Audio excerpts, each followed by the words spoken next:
Accident हो गया माँ जी। अरे लेकिन ये कैसा एक्सीडेंट है? चोट तो कहीं नजर नहीं आ रही। अरे माँ जी, दिमाग में अंदरूनी चोट लगी है और ये अपनी याददाश्त खो बैठी है। हैं?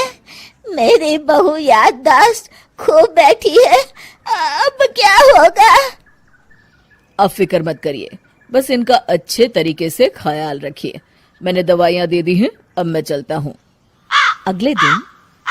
अब तेरी तबीयत कैसी है बहू? बहू? किसकी बहू?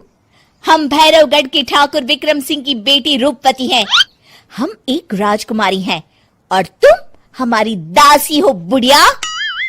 अरे बेटा विशाल, बहू कैसी बहकी बातें कर रही है। अरे कुछ मत पूछो माँ, रात को मुझसे अपने पैर दबा रही थी। सर पर चोट लगने की वजह से इसका दिमाग पूरी तरह खराब हो गया है और ये अपने आप को राजकुमारी समझ रही है। तभी वहां चांदनी आ जाती है। तुम दोनों यहाँ क्या खुसुर फुसुर कर रहे हो? कहीं तुम दोनों मिलकर हमारे खिलाफ कोई षड्यंत्र तो नहीं रच रहे हो? हम तुम्हारा सर तलवार से उड़वा देंगे, समझे? अरे नहीं नहीं राजकुमारी जी, हम तो आपके सेवक हैं। भला हमारी इतनी हिम्मत। कहिए, आपने यहाँ हॉल में आने का कष्ट कैसे किया? हमें बहुत भूख लगी है। ए दासी, जल्दी से हमारे लिए भोजन का प्रबंध करो। आज हम शाही कबाब खाएंगे। विशाल अपनी माँ को चांदनी की बात मानने के लिए इशारा करता है। ठीक है राजकुमारी जी, मैं अभी आपके लिए भोजन लेकर आती हूँ। इस तरह विशाल और उसकी माँ ना चाहते हुए भी चांदनी की जी हजूरी में लगे रहते हैं। लाओ माँ, जल्दी से मेरा टिफिन दो, मुझे देर हो रही है। अरे ठहर जा, जरा दम तो लेने दे मुझे। सारे घर का काम मुझे अकेली को करना पड़ता है। तेरी बीवी तो राजकुमारी बनी बैठी है, सारा दिन हुक्म चलाती रहती है। अरे माँ, मेरा भी तो यही हाल है। फिलहाल तुम मेरा टिफिन दे दो, मैं चला। रुको, कहाँ जा रहे हो? अरे मर गया रे, ये कहाँ से आ धमकी? आज हमारा जुहू चौपाटी घूमने का मूड है और हमें अपने लिए नई साड़ियाँ भी खरीदनी है। चलो जल्दी से अपना वाहन निकालो और हमें ले चलो। अरे अब तो मैं गया काम से। अगर आज मैं वक्त पे ऑफिस नहीं पहुंचा तो मेरा बॉस मुझे नौकरी से निकाल देगा। मरता क्या न करता। आखिरकार विशाल चांदनी को घुमाने ले जाता है और चांदनी अपने लिए ढेर सारी शॉपिंग भी करती है। ए दासी, टीवी पर कपिल शर्मा के आने का समय हो गया है, जल्दी से टीवी शुरू करो। अरे वाह, कपिल शर्मा तुझे याद है, बाकी कुछ याद नहीं। बहू तू तो बड़ी चालू लगती है, अपने फायदे की हर चीज तुझे याद रहती है। मैं तो तेरी इस अजीब बीमारी से परेशान हो गई हूँ। अगले दिन। अरे डॉक्टर साहब, आप इतने दिन से मेरी बहू का इलाज कर रहे हैं, लेकिन उसकी बीमारी तो सुधरने के बजाय और बढ़ती जा रही है। अरे माँ जी, ये दिमागी बीमारी है।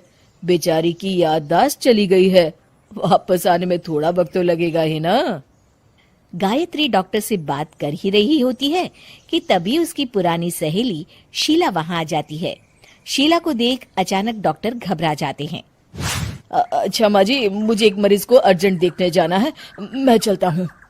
ये कौन था? अरे अब क्या बताऊं शीला, एक एक्सीडेंट भी मेरी बहू की याददाश्त चली गई है। ये डॉक्टर उसका इलाज कर रहा है। ये डॉक्टर कब से बन गया? अरे ये तो चमन पान वाले का लड़का है, सारा दिन नौटंकी करता रहता है। अच्छा तो ये बात है, अब मैं समझी।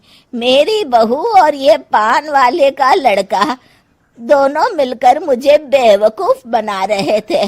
चल तू मेरे साथ। गायत्री शीला को एक बड़ा सा डंडा हाथ में देकर अपनी बहू चांदनी के कमरे में ले जाती है।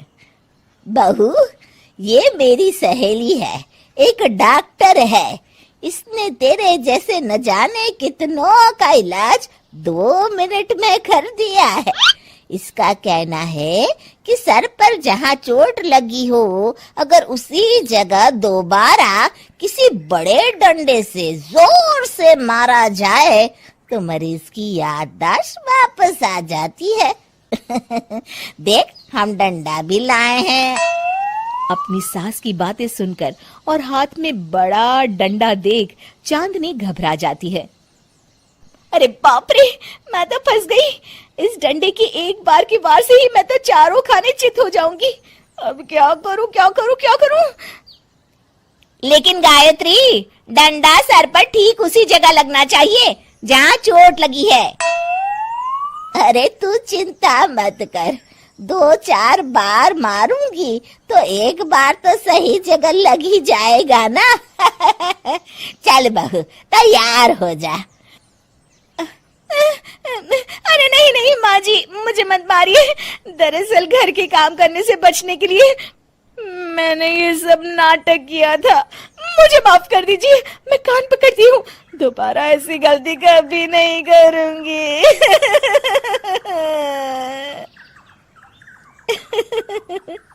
क्यों दोस्तों, कहानी कैसी लगी हमें जरूर बताइएगा।